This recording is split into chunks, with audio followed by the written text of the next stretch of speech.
What's up, guys? Welcome to the education part of physical education. Um, we're going to talk about a few concepts here, but I want to start this off by asking you guys one question, and that is how many IUs of calcium do you need to take in a day to ensure optimum bone health and all of those things? What do you think the answer to that is? Think about that for a second, and then think about this. It doesn't matter. It doesn't matter at all. At least it doesn't matter right now. You do not need to worry about it just yet. And you know the thing about answers is that the importance of an answer is going to depend on how you can use that answer, and more importantly how variably you can use that answer. So, and in that sense, if I give you a very specific answer to something, all that you're left to do is then to make the decision to use that answer or not use that answer, right? That's all that you're left with. But instead of a specific answer, if I just zoom out a little bit and I give you the overarching concept from where that answer came, then what are you left to do with? How can you use that concept? You can use that concept in a lot of different ways, or at least in more variable ways than a specific answer. Now let's try to link this back to the calcium question. How many IUs of calcium do you think you need in a day? If I give you the answer to that, all that you're left to do is to make or not make the decision to ingest that many IUs of calcium, right? What I'm going to do for you guys today is, instead of giving you the answer to that, which a lot of people are giving you, and a lot of people are not giving you answer, they're just straight up giving you supplements. Take this calcium supplement, health is going to improve. Take this vitamin D supplement, health is going to improve, right? Instead of giving you guys that, or instead of taking a stance, I'm just going to give you guys the overarching concept, and then you are free to do what you want with that overarching concept, because now you have a more important answer. This answer can be used very variably, so that's what we're getting to. What I want you guys to think about today is bones, because bones are very important. If you think about it, the skeletal system is all that it's about, right? The muscles exist to move the bones, the brain exists to cue the muscles to move the bones, which in turn moves the entire body, and the skin exists to protect the bones. So the bone is all it is about, and the bone health is what we all should be concerned with, are concerned with. That's why the whole conversation of how many IUs of calcium you need in a day, right? Bones, what you need to know about bones is that bones need to maintain a certain balance between pliability and rigidity. A bone that is too rigid is going to become brittle and break. A bone that's too pliable is just, it can't be too pliable. A bone that's too pliable is not a bone, because you need a certain amount of robustness to your skeleton, right? You can't have pliable bones. If you've seen like the second Harry Potter, where Harry's arm turns into jelly, that's a pliable bone. That's what a pliable bone would look like a supremely pliable bone. So bone needs to sort of maintain this balance between pliability and rigidity. And to do that, what happens is that the bones are perpetually being made and remade. They're being made and broken down. They're being remodeled every single day throughout your life. Every single moment this is happening with bones, so that they can find the balance between pliability and rigidity. And what helps, basically what is governing that for you is your calcium metabolism, because that's heavily involved in bone mineralization. Calcium, phosphorus, these minerals are heavily involved in mineralization of bones, and which help you regulate and maintain your bone health. So what we'll talk about today is the calcium metabolism and what is regulating calcium metabolism. So it's just, end of the day, if you think about it, it's just this weird loop of get an answer, find the overarching answer to that answer, overarching answer to that answer, to that answer, and just helps you zoom out, but you're also just going deeper into things. So it's a little weird like that, but that's what we're talking about today. I'm going to talk to you guys about the importance of just going to talk to you guys about the concept of how the calcium metabolism happens and what is governing that calcium metabolism, and how you can link all of that back to your own training, right? But so let's start this off. Let's start off the education part of physical education. What I want you guys to do is simply just go to my page for once, or if you've seen my videos, you'll realize that there's a common theme there. There's an overarching theme, and that is the intentional integration of sunlight exposure and training. I keep saying this thing wherein physical education and transforming yourself, as much as it is about the externals, how do I feel, how do I look, how am I eating, how strong am I, how fast am I, how am I performing. As much as it is about these things, which for the most part are just, born out of your perception, it is also objectively about you, the organism that is doing these things. As much as it is about the things that you do, training and physical education, it's also about the objectively about the organism that is doing these things. Because you can go out and do a whole bunch of things, but if the internal machinery is not working well, if it is not maintained and regulated well, then you can only sustain these things for that long, right? You can only decorate a broken house, a broken home so much until the plastered walls start peeling off and you start seeing what's within. If that makes sense. So yeah, intentional integration of sunlight exposure and training, transforming the entire organism as a whole, not just improving the things that you do, not just adapting to do those things better, but transforming yourself as well, taking care of your internal machinery as well. And when I think about all of these things, and I think about, okay, I have an hour in a day with my people, what can I give them the bang for their buck, and how can I do that? I can help them, I can give them a good training program. I can curate and guide and mentor a good training program and help them make those physical and physiological adaptations.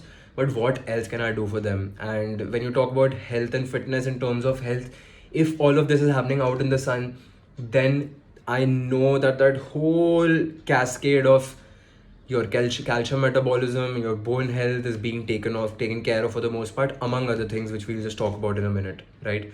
So,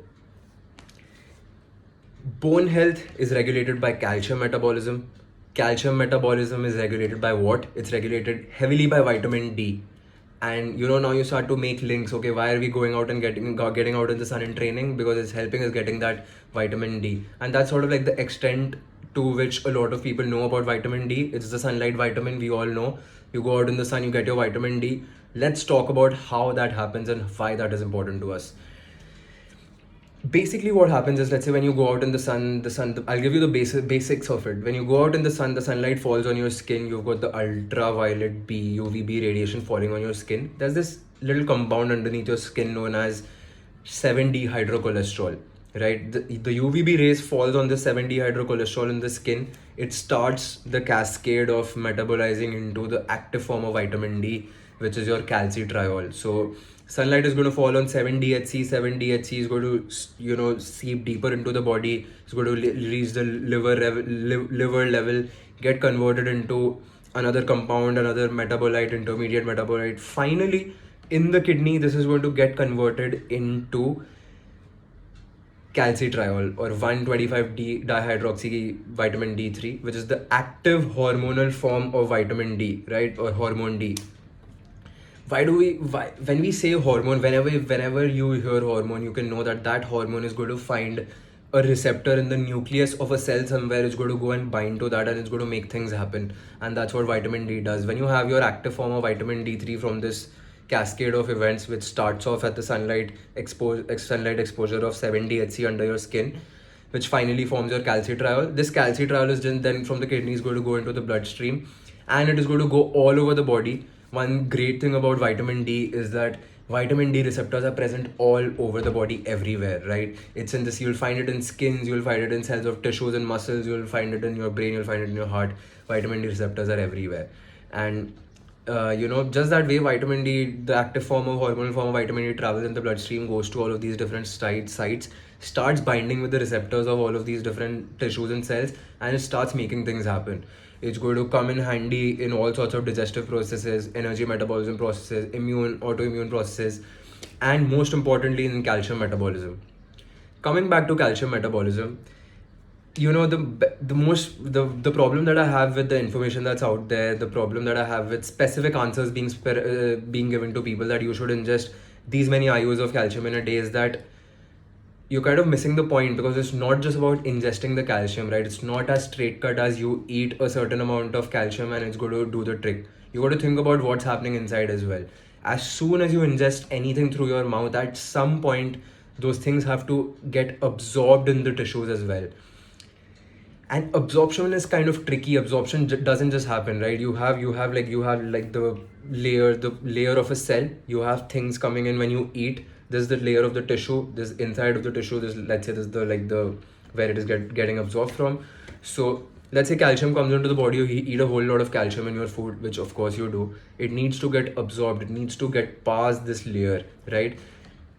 And it can't. Some things can't get past the layer, and they need specific channels, pathways, or carriers that can take them through this layer. Now, calbindin. Calbindin is this carrier protein which is basically, it's responsible for absorption of calcium into the tissues. So what calbindin does for you is that if there's calbindin activity, if you have a lot of calbindin, you're absorbing a lot of calcium. And get this, vitamin D, the active form of vitamin D, calcitriol, is helping you synthesize this calbindin. The more vitamin D that you have, the more it's going to promote the production of calbindin. The more calbindin that you have, the more it's going to help and facilitate calcium absorption. So it's not just about the calcium that you're eating, it's about how much is getting absorbed as well. So if you're vitamin D deficient, you're not really absorbing a whole lot of calcium, right? So you're absorbing calcium, goes in. At some point, the calcium needs to be reabsorbed as well, because you'll have some calcium that's just in the kidneys. It's just wanting to get out, and you want this calcium reabsorbed, because ultimately you want all of these minerals going to the bone and mineralizing the bone, right? So again, vitamin D3 is going to help you reabsorb the calcium at the kidneys as well. So it helps. Not only does it help you with absorption in the first level, it helps you with reabsorption as well.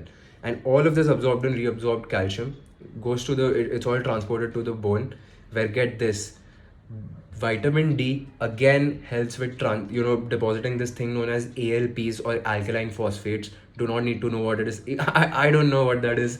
All you need to know is vitamin D is helping you get that ALP there, and the ALP along with the minerals, the calcium and the phosphate, is going to help you ultimately mineralize the bone, which is important for bone health. So you see this whole process of calcium metabolism, where you ingest calcium, you absorb calcium, you reabsorb calcium, and you transport calcium to the bone. All of this is heavily being regulated by vitamin D. This calcemic activity is being regulated by vitamin D, the active form of vitamin D. So the vitamin D is very, very, very important, and that's why getting your vitamin D is very, very, very important. So that's like the overarching concept of calcium, bone health, calcium metabolism, and how vitamin D initiates and regulates all of it, or most of it.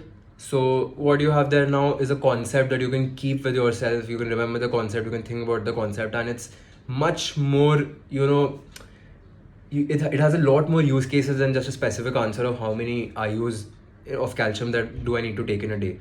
Because in that case, if I give you the answer, if I tell you, okay, you need to take, let's say, just giving an arbitrary, I don't even actually know if it's, I don't know the answer to that, but let's say you need 100 units of calcium going into your body in a day, let's say 1,000 units of calcium going in your body in a day.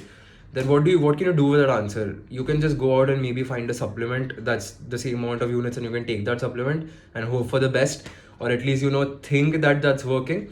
But now that you have this concept, now that you know that the more calbindin that you have, the more absorption is going to happen, and vitamin D takes care of calbindin synthesis, and it takes care of calcium reabsorption, and it takes care of depositing ALPs in the bone so that all of the bone can get mineralized.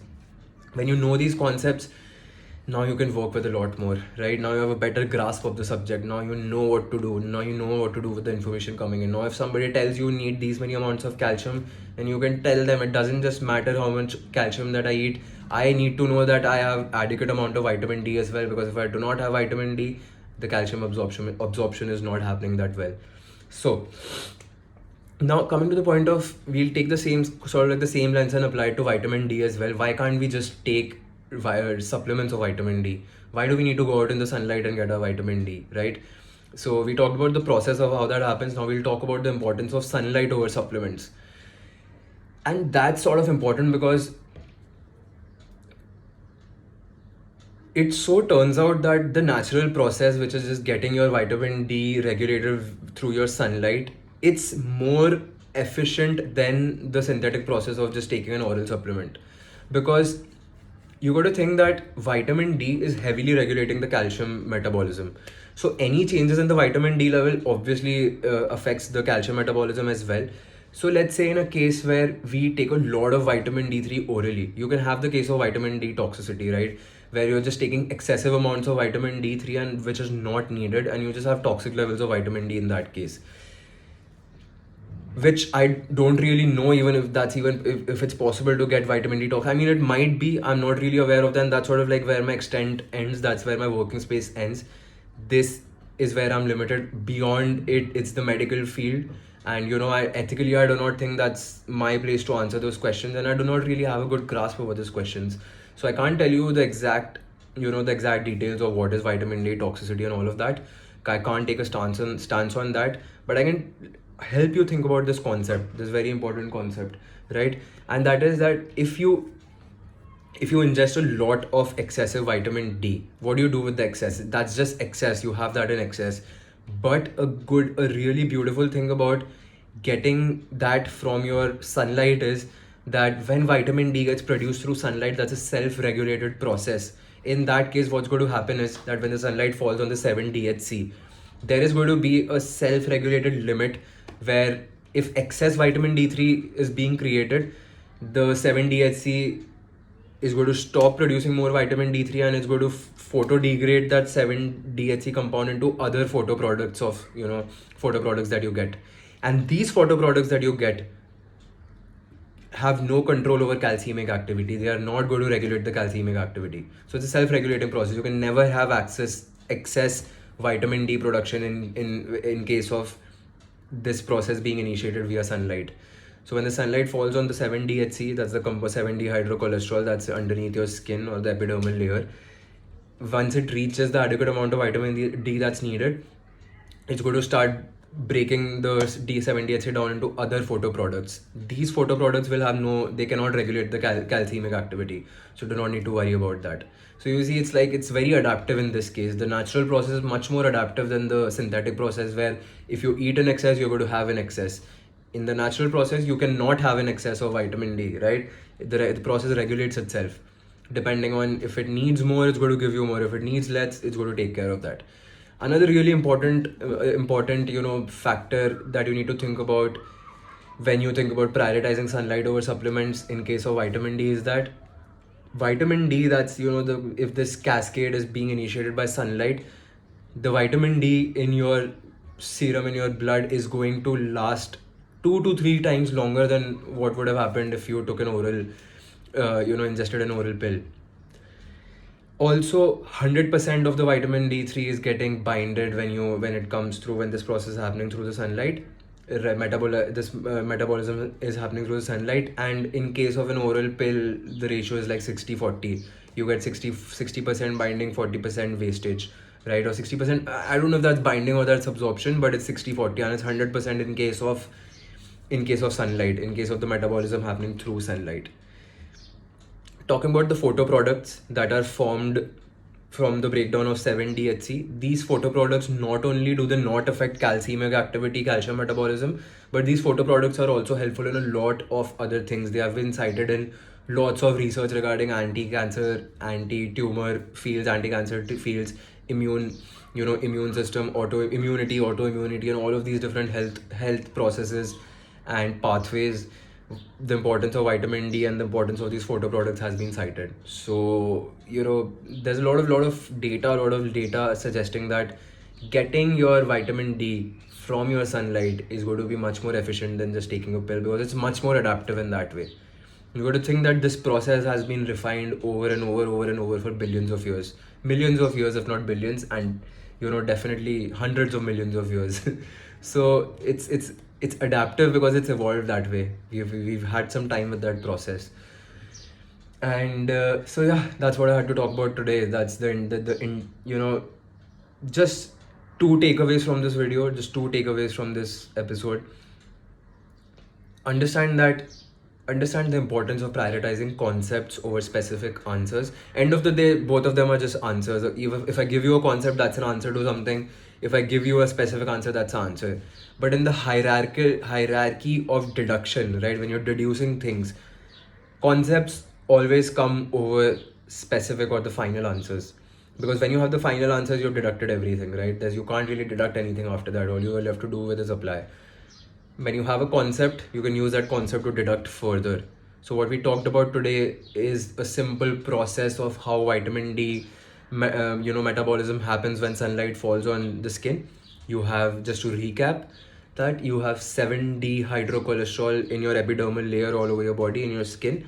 When that gets exposed to UVB, it's going to get broken down into several products, one of which is just basically going to be a process where that 7-DHC is stepwise getting metabolized into the most active form of vitamin D, which is your calcitriol, 125 dihydroxy vitamin D3, which is the hormonal form as well. This hormone D is just then going to go out and bind to all different kinds of sites in the body, and it's going to make things happen. And the other forms now, when this happens through the sunlight, it's a self-regulated process, so you cannot have excess vitamin D3 production. When it reaches a certain limit, after that the 7-DHC is going to get broken down into other photoproducts, which have other useful benefits in health and wellness, right? Whole spectrum of benefits. Then you got to understand that this vitamin D3, this active form of vitamin D3, has a very important role to play in calcium metabolism. It's helping in synthesis of calbindin, which is a carrier protein that increases absorption of calcium. So if you have more vitamin D3, you have more calbindin activity, you have more absorption. It helps in reabsorption at the kidney intestine level. It helps in deposition of ALPs and ultimately bone mineralization. And it has a lot of other health benefits as well. So it is heavily regulating the calcium metabolism and bone health. It has a lot of other health benefits as well, and you got to prioritize the sunlight, getting a vitamin D from sunlight over supplements. Now, so yeah, that's it for today's episode. If that makes sense. Education, part of physical education, use that as you want.